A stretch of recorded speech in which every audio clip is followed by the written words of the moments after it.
É isso aí, está no ar com você mais um programa Cabeça para Cima, que você pode assistir pela Rede Boas Novas de televisão, mas lembra que você pode assistir também pela internet, no www.boasnovas.tv.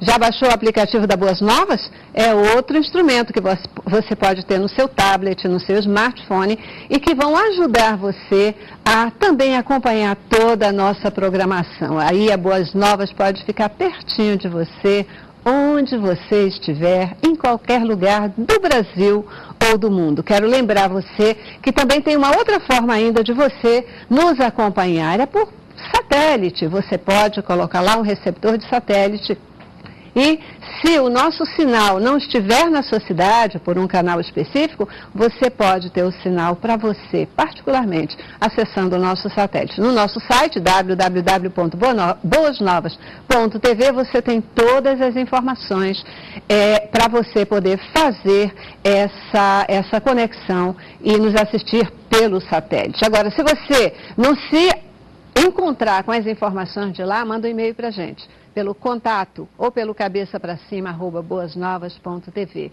E nós vamos colocar um dos nossos técnicos em contato com você e você vai ter essa informação bacaninha. Ou seja, só se você não quiser, mas se você quiser, a Boas Novas está pertinho de você todos os dias, 24 horas por dia, 7 dias por semana, onde você estiver. É uma alegria, porque nós sabemos que nós temos podido levar até você um pouco do amor de Jesus por toda a nossa programação. Muitíssimo obrigada pela sua audiência e por nos receber aí na sua casa para conversarmos sobre temas relevantes. Queria saber uma coisa, você já experimentou uma paixão arrebatadora? Você já sentiu assim raiva? Você é de alguém que você nunca viu antes ou que você acabou de conhecer? Tem mais, de repente você já se deu conta de estar indo para um lugar, você está indo para um lugar e de repente você vê que não é aquele lugar que você estava querendo ir. Racionalmente, conscientemente, você queria ir para outro lugar. Isso já aconteceu com você? Pois é, nem sempre.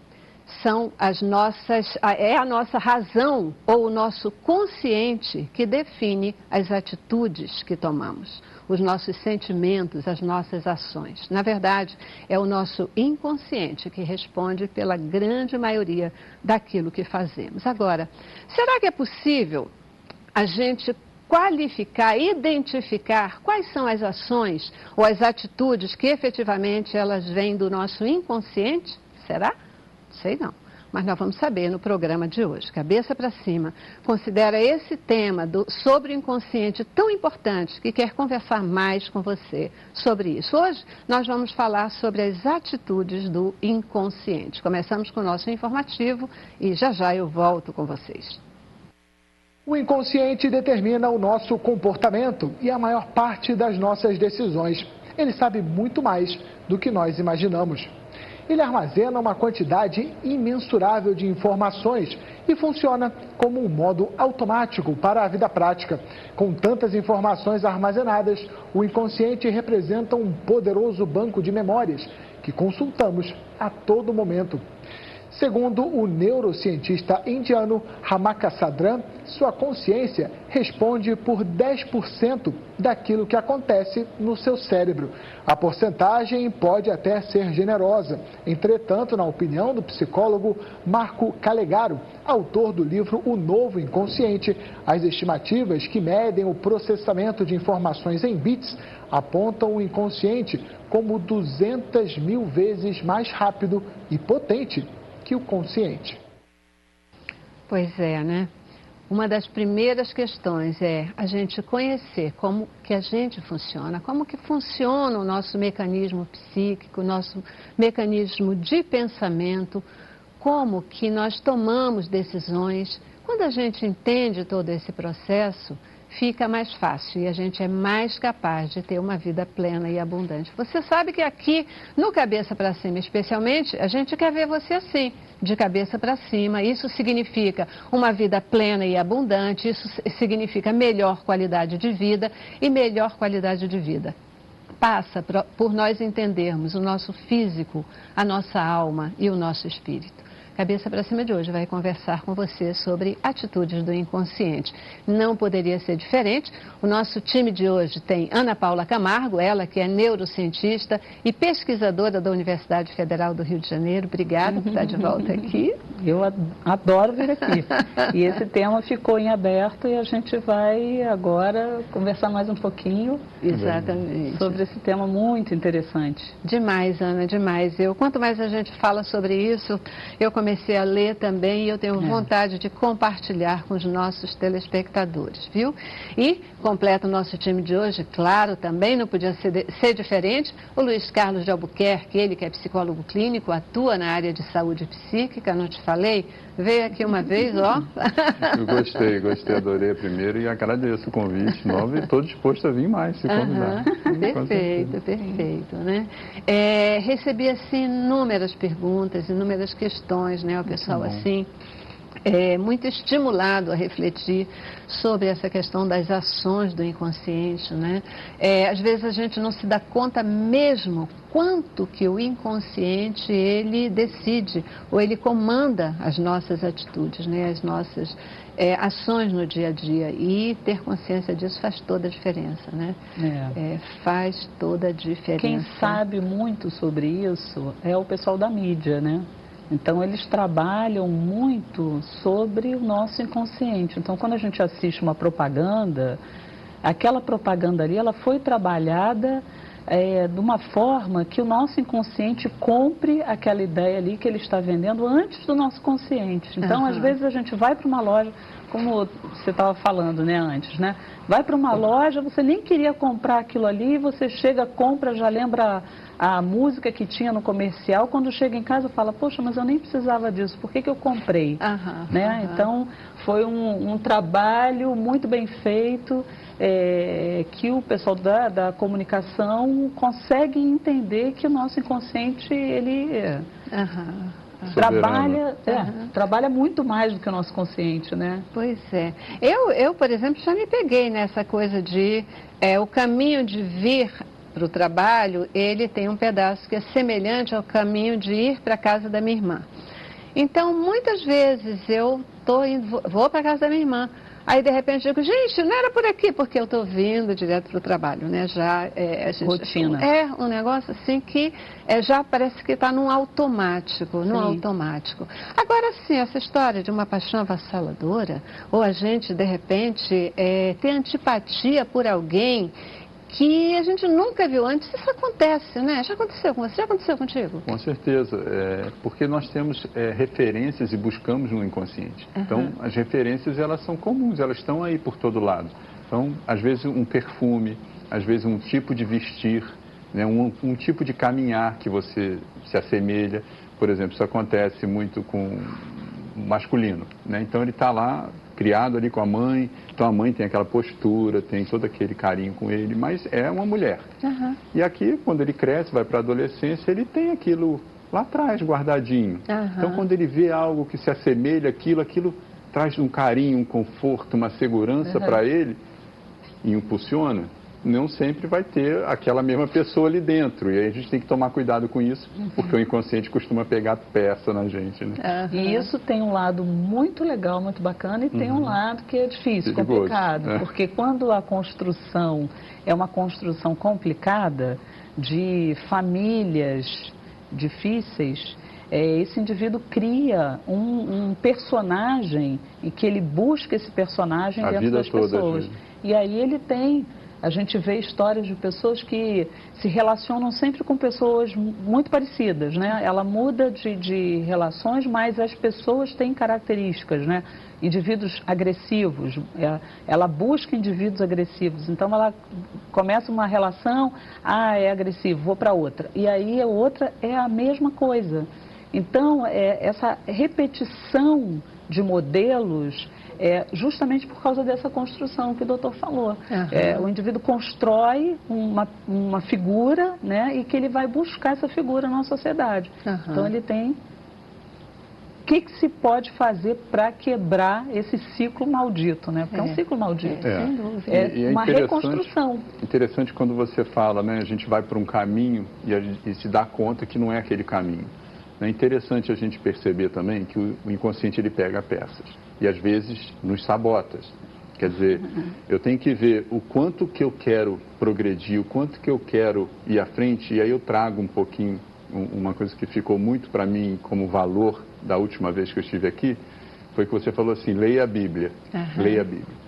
É porque eu vou tendo, ao ler a Bíblia, referências boas que vão construindo, vão moldando lá no meu inconsciente uma coisa firme, sólida, né, estruturada, como a Bíblia.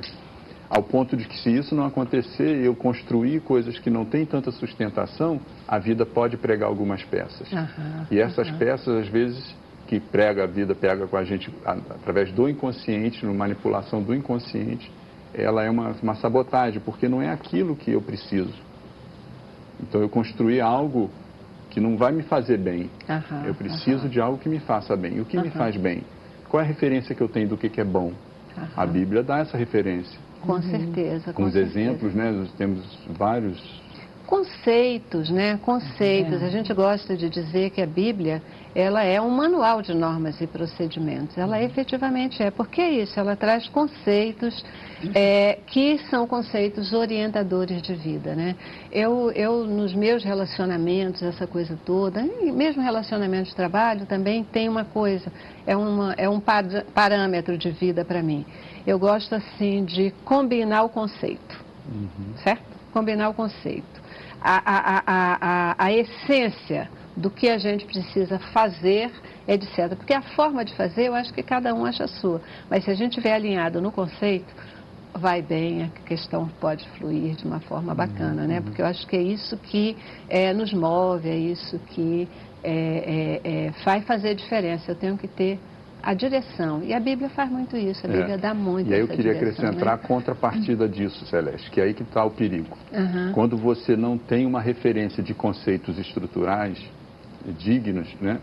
E o mundo hoje está oferecendo vários conceitos. Você tem conceito para tudo hoje. Verdade. Se a gente pegar um exemplo da modas hoje, da noitada, da galera, das músicas, você escuta em algumas letras conceitos de valores que vão te denigrir. Então você até aguenta aquilo ali enquanto você tem uma idade jovem e tal, mas quando você chega numa idade madura, onde você não acompanha aquilo que está ali e formou o seu inconsciente, aquilo ali passou a ser a base para os seus comportamentos, para as suas emoções, para tudo que vai vir a partir dali, você pode estar em grandes apuros. Porque a partir de uma certa idade, o seu corpo já não aguenta fazer determinadas coisas. Mas se você não tem referências e conceitos, então, quanto antes você buscar essas referências e esses conceitos em fontes seguras, e não nas fontes que a gente encontra por aí, que está difícil. Complicado, né? Eu acho que também tem uma outra questão que é muito importante, que não é somente os conceitos, né? A gente tem, o cérebro da gente, ele é um captador interminável, né? Então ele se molda. O primeiro passo para moldar esse cérebro é a cópia. Então ele está sempre copiando o outro. Então essa questão da cópia é interessante, porque ele vai fazer um comparativo dos conceitos com o que ele observa das atitudes externas. Então ele faz esse confronto do interno com o externo. E o externo, ele é muito forte. Perfeito. Ele é muito forte. Então aquele ditado, me diga com quem você andas que eu direi quem você és, ele é muito verdadeiro dentro da neurociências, porque o cérebro ele está copiando. Então o inconsciente ele é mais de perceber o ambiente e se transformar, se moldar diante daquele ambiente. Então assim, a gente vê crianças, hoje a gente tem esse problema muito sério, né, que está aqui no Rio de Janeiro. E praticamente no mundo inteiro a gente vê isso, né? Crianças sendo levadas para a guerra, crianças... Por quê? Essas crianças, elas não têm esse conceito firme, né? Então ela não tem esse confronto do externo com o interno. O interno dele ainda está em construção. Perfeito. Então, quando ele pega o externo e vai confrontar com o interno, e se ele não tem uma boa base, o que ele faz? Ele pega e copia esse externo para ele e cria esse modelo. Por isso a gente vê essa distorção, essas crianças violentas, esses adolescentes, essas crianças na guerra lá do Oriente Médio, o Estado Islâmico. Quer dizer, é uma coisa gravíssima. Verdade. É gravíssimo. E aí elas vão isso. sendo forjadas daquela forma, né? Você usou a expressão popular do diga-me com quem andas e te direi quem és, mas tem uma outra que talvez expresse de maneira mais forte isso: faço o que eu digo, mas não faço o que eu faço, né? Faço o que eu digo, mas não faço o que eu faço. Mais perigosa. Mais perigosa ainda. E isso, quando a gente está falando da relação do pai, da mãe, né, com os filhos, isso é uma coisa fortíssima, porque você pode passar uma orientação, mas se você age de uma outra forma, o que vai moldar essa criança é muito mais a atitude do que... Agora nós temos também, graças a Deus, a nossa informação genética. Então, assim, crianças que estão dentro de confrontos terríveis, né, de guerra e de famílias desfeitas e drogas, conseguem sair desse meio, apesar de não ter uma base sólida de conceitos, nem o ambiente favorecer essa oportunidade. Então, nós temos duas outras oportunidades para essa criança sair, esse indivíduo, né, sair desse meio. Uma é a escola. Tá? Quando o ambiente familiar e o ambiente onde ele vive não funciona, a escola pode ser um captador desse indivíduo. E número 2 é a igreja. Então, esses dois ambientes são ambientes fortíssimos para resgatar o indivíduo desse ambiente hostil, onde ele vai copiar e aprender a ser tão hostil quanto o ambiente que ele vive. Você tocou num ponto que eu nem vou me aprofundar nele, porque é algo que eu estou começando a estudar um pouco disso para saber considerar como é que a gente vai refletir sobre isso aqui no Cabeça para Cima, que é essa rede de proteção à criança e ao desenvolvimento da criança, de forma a garantir que ela seja um adulto saudável, né? Porque quando a família, ela deixa de ser um dos pontos dessa rede de proteção, quando a escola deixa de ser outro item desse ponto de proteção, no ensinamento da educação, dos princípios e valores, no acolhimento, quando o Estado deixa de prestar atenção em políticas públicas que protejam essas crianças, onde é que a gente chega? Como é que a gente faz? Como é que a gente vai garantir que as nossas crianças sejam saudáveis? Mas isso é outro programa, Hoje eu quero falar sobre as atitudes do inconsciente, como a gente está falando aqui, e a questão é assim: é possível a gente identificar quais são as atitudes que elas serão oriundas ou decorrentes do nosso inconsciente e quais são aquelas que elas virão do racional, do consciente? Isso dá para precisar? Diferenciar?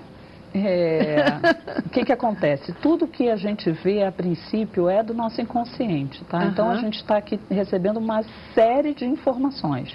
Do frio, da luminosidade, a gente está ouvindo os barulhos, tudo isso está no nosso inconsciente. A gente não está tendo consciência, só se, por exemplo, aqui está muito frio, então eu estou tendo consciência desse frio. Mas só se isso daí for alguma coisa que me cutuque de uma forma que isso se transforme em alguma coisa que eu precise ter consciência daquela questão. Então, a maior parte, como disse a nossa abertura, ela vai para o nosso inconsciente antes de ir para o nosso consciente. Mas quando é que a gente toma consciência realmente? Espera aí, nós vamos para o intervalo e na volta você vai dizer quando é que a gente toma consciência mesmo.